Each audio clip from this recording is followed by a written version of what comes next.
Subject: Ship Hedulina. Species: Urakari.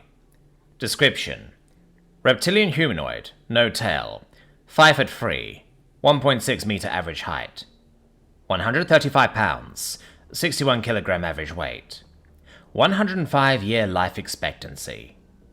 Ship: RSV Loalana. Fights with honor. Location: Regara. Welcome, Ambassador Charles Hemwright said with a slight bow. We have news regarding the situation in Seoul. I glanced around at the gathered ambassadors, all seated at an ovular table. Behind us are some of the officers of our respective militaries, sitting quietly. Behind them were cameras that were streaming this meeting to the officers who couldn't fit on the station. My heart leapt a little when I realized that we were being watched by thousands of people of varying species, and I looked at my sister to see if she felt nervous as well.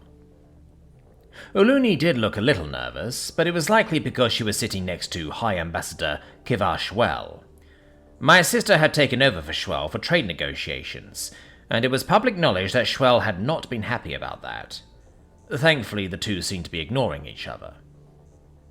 Next to Schwell was a human male named Eugene Heavencroft, who was very insistent on being called Eugene.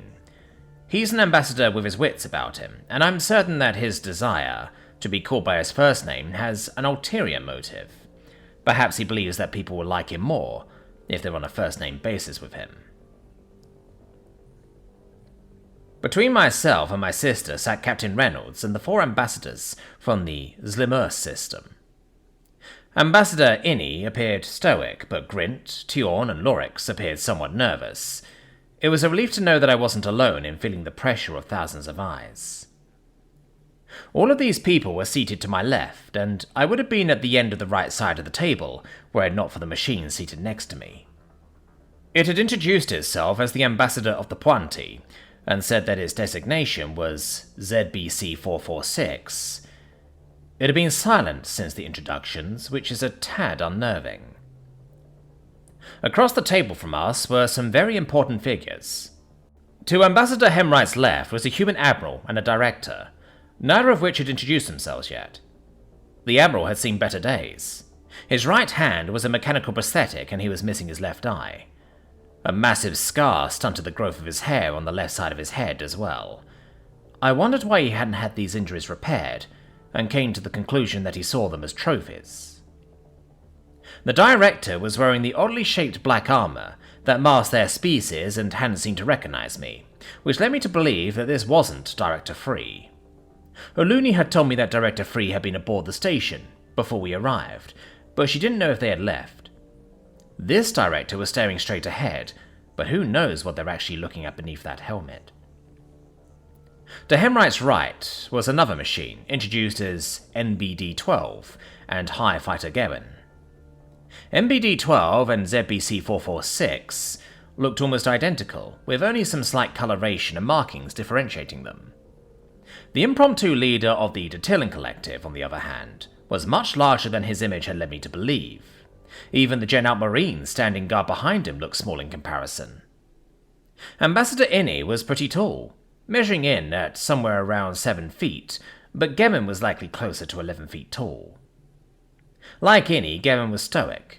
His face demonstrated a calm that was physically impossible for someone in his position to experience.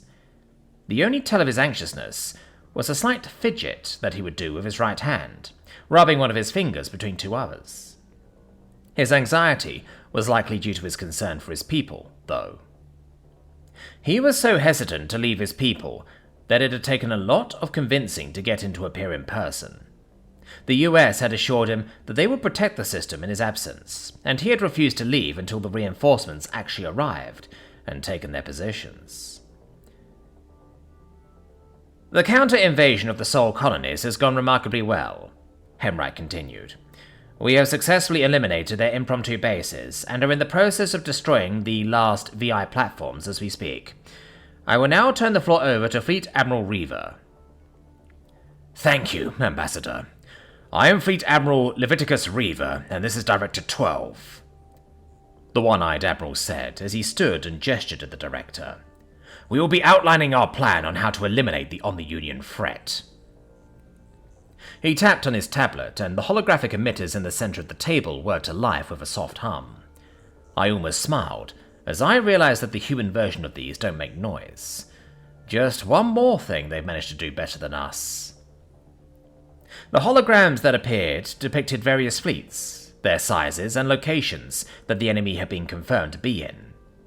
There was also the image of a ship. It took me a moment to recognize it as a Dreadnought. When one had appeared in Zilmus accompanying the human fleet, my jaw had dropped so fast I had worried that it dislocated. Captain Reynolds hadn't been able to hide his grin, as he informed me just how many of these ships the US had commissioned. "Is that the Dreadnought?" Uluni asked. "It is," Reaver nodded. "This will be the spear that we drive into the heart of the enemy. We have been working diligently to modify the design of the USSS Needhog into a ship that can eliminate mobile prime platforms without destroying a star to do so. And we have been mass-producing the finished product as quickly as possible." Everyone in the room had been briefed on the USSS Needhog, as well as its implications. The United Systems was in possession of a weapon that can destroy stars, and had used this weapon against the Union. Knowing what I know of human and Gaunt history, I'm just thankful that this was the first time they felt the need to use it. "First, we'll create strike forces. In the interest of fairness, and as suggested by the Neurica, each strike force will be comprised of a combination of ships from the fleets of each species. Each ship's strengths and weaknesses will be accounted for when creating these strike forces." "How will the leadership of the strike forces be decided?" Ambassador Grint asked. "A pool of potential candidates has been made based off of seniority and experience. Each candidate will be interviewed by the AIs John, Omega, and Tim to determine their suitability." "Are your AIs able to remain unbiased?" "Presumably. We're all just meat to the machines," Reaver said, then looked to the Puanti. "No offense." "None taken, Admiral," MBD-12 replied. "However, Ambassador Grint presents a point worthy of a detailed reply. You created these AIs. What assurance do we have that they will be fair in their decisions?" "If I may." Director 12 stood, prompting the Admiral to take his seat. AIs John, Omega, and Tim were chosen for this task because of their unique perspectives towards organics. AI John believes in honor above all else, and has an extreme opposition to any form of nepotism. AI Omega is borderline obsessed with humanity as a general concept, but not on an individual level. It would not jeopardize this mission or our diplomatic relations by boosting the career of a few humans. I had wondered for what purpose the director had attended this meeting. It looks like whoever crafted this part of the plan had anticipated this reaction, and Director 12 was sent here to give assurances.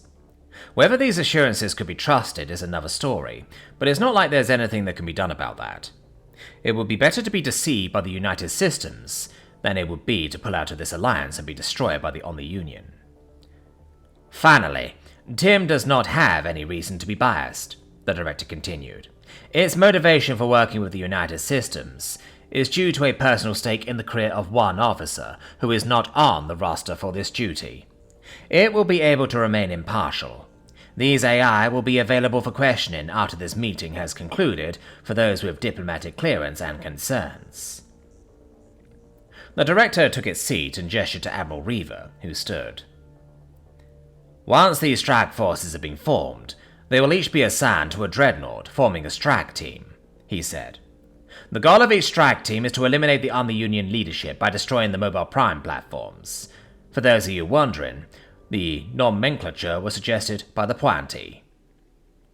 Reaver nodded at MBD-12 before tapping the tablet again, and the map changed to expand the enemy locations. Each of these locations were marked with an estimated enemy presence. I felt a sudden sense of dread as I began adding the numbers up. "We will attack without compromising our current defenses, which means we don't need to rush things. Instead of spreading our forces thinly in the hopes of a quick victory, we will be utilizing the good old-fashioned overwhelming force doctrine to ensure the destruction of our enemy." Reaver smirked. "What is the overwhelming force doctrine?" my sister asked. "I suspect it's self-explanatory," I replied. "It is," Reaver confirmed. The data from the battle so far confirms that a mobile prime platform can destroy our dreadnoughts in a one-on-one fight. As a matter of fact, they have good odds against 2 dreadnoughts at once. This is why we'll be attacking with 3 dreadnoughts per MPP. Even if we lose 2 of the 3 dreadnoughts, we will still destroy the MPP. The ability to use overwhelming force against such an enemy is mind-boggling. High Fighter Garen shook his head in a rare moment of emotion. This wouldn't be possible without all of our cooperation, Reynolds chimed in. If it weren't for your forces and the Pointy, we wouldn't have enough cover for the dreadnoughts. Having the dreadnought swarm by Omni-Union ships while trying to eliminate the MPPs would likely result in the catastrophic loss of our dreadnoughts, Reaver said. We would prefer the catastrophic losses happen to the OU instead, which brings us to the plan for the rest of our forces. High Fighter Garen, if you would. Garen stood, and Reaver passed the tablet to him before taking his seat. The High Fighter pressed on the tablet, and all the systems with MPPs disappeared from the map. What remained were Omni-Union systems that only had ships in them. These systems are devoid of mobile prime platforms, yet still have an Omni-Union presence. The brave scouts of the United Systems have managed to determine that some of these systems have little to no importance to the Omni-Union, he said. He pressed on the tablet again, and more systems disappeared, leaving a total of 4. It was the 4 with the largest numbers. These systems, however, contain space stations that Omni-Union ships frequently dock with. It is unclear what purpose these stations serve, but experts believe they may be used to build or repair ships. These experts have also noted that they may be a software hub or research station. Research station? One of the officers behind us asked.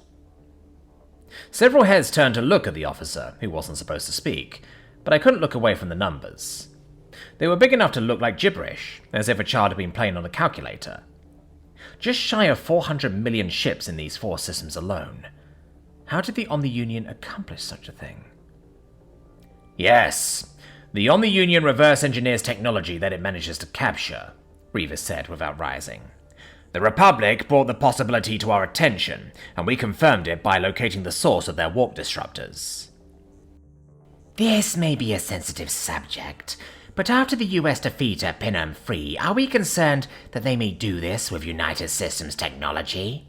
Lorix asked. No, Captain Reynolds said with a smile.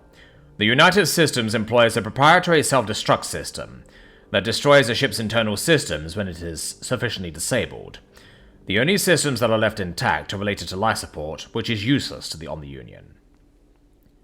Regardless, these stations are likely of high value to the Omni-Union, Garen said. For this reason, we will begin our assault by attacking them.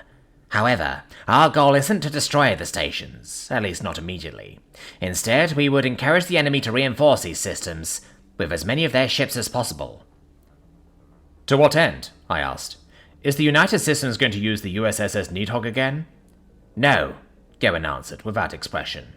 The purpose of this attack is to draw Omni-Union ships away from the mobile prime platforms, increasing the chances of survival for the dreadnoughts. What if the MPP show up to defend these systems?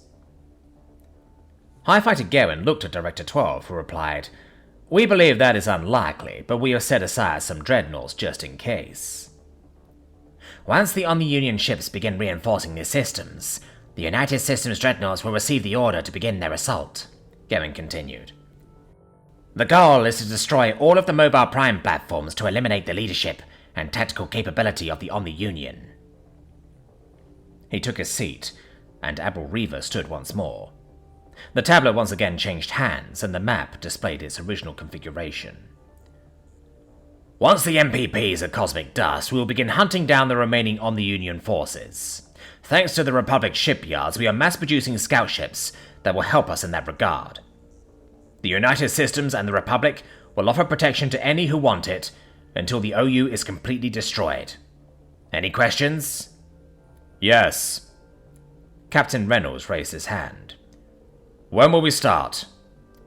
The dreadnoughts are finished, Reaver grinned. We'll be starting immediately.